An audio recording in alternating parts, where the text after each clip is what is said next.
Have you been experiencing any symptoms of tiredness, frustration, overwhelm, or even exhaustion? If so, you may be experiencing what's commonly known as buyer fatigue.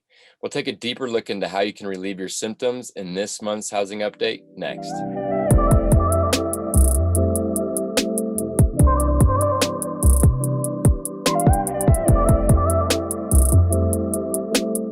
The 2021 housing craze feels as sudden and shocking as the pandemic, but it was decades in the making. The emergence of the huge millennial generation in the 1980s made strong housing demand in the early 2020s entirely predictable.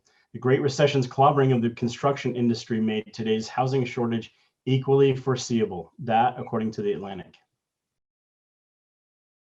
As Matt mentioned, working with buyers in this market, we're definitely seeing buyers fatiguing from a number of factors. In fact, here are the top 7: record high median price, record low inventory, record high percentage sales over list price, record low days on market, record low mortgage rates, and half of the houses listed in April went pending in 1 week or less, and 19% of homes sold in April had their appraised value come in below the contract price. We are seeing buyers that are just burnt out, tired, and giving up and doing other things. Vacations and seasonality of the market are shaping what's going on right now. Whether there's a shift happening or just a temporary cool down in the market, the situation does seem to be improving for buyers. Before, buyers were putting in offer after offer and losing. Now, in some cases, they may not have as much competition.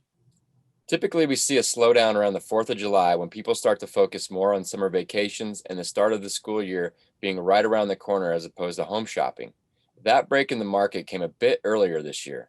That fatigue is without a question a root cause of buyers leaving the market. But if the market is just slowing seasonally, it is very likely temporary and will pick up later in the year or even the start of 2022. Imagine that buyers and sellers are taking their first vacation in over a year. I'm sure you can relate. When everyone gets back into town, there's a chance that the market restarts and regains momentum, with a lot of home buyers and home sellers being rejuvenated and ready to refocus on making a move. Yeah, Denver County saw the number of showings in late May go down in all price ranges except between $600,000 and $700,000. So naturally, we keep getting asked, when will it slow down? To answer that, it is critical to understand the factors involved in creating our current market conditions.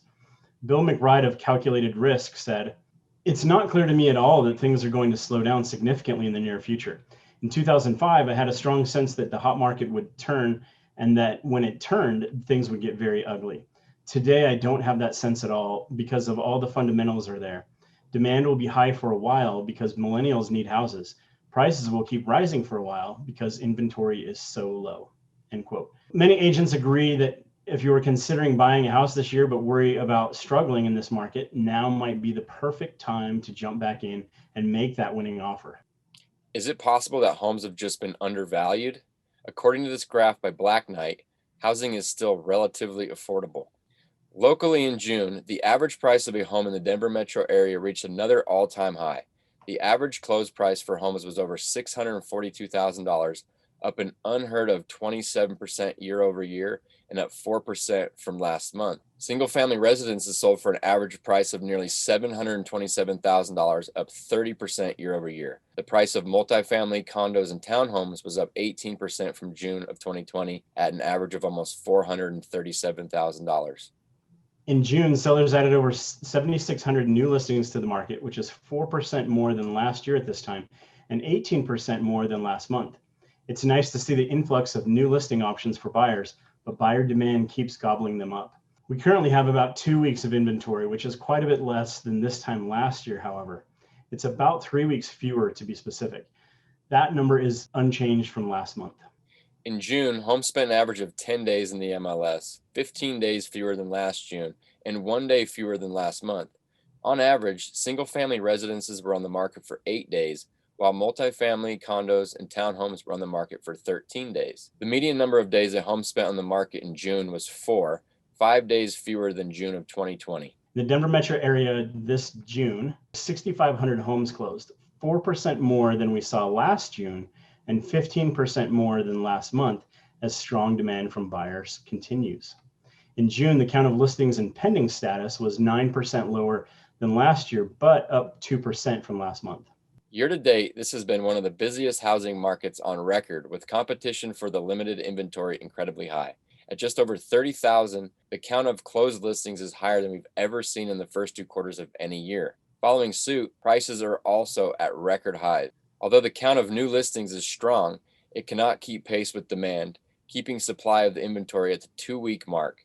We continue to see homes moving to the pending status at a very quick pace, spending an average of just over 2 weeks actively available. If you've pressed pause on selling your house anytime over the past year, or find yourself ready to make a move, don't miss out on this tremendous opportunity to sell with record high prices and incredibly low inventory. While rates and affordability remain very favorable still for home buyers as well, this could be the best time for you to take action on your plans. Now more than ever, we understand everyone's situation is unique. So please give us a call to discuss how this current real estate market impacts you. We would love to hear from you.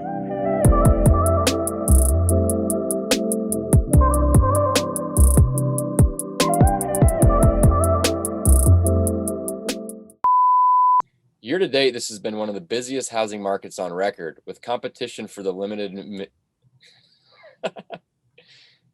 The Denver metro area this June, over 6,500 homes closed, which is 4% more than we saw last June. And 15%, yeah. Again, in the Denver metro area this June, over 6,500 homes closed, 4% more than we saw last. Hold on. Start over. I was laughing because you're like, yeah.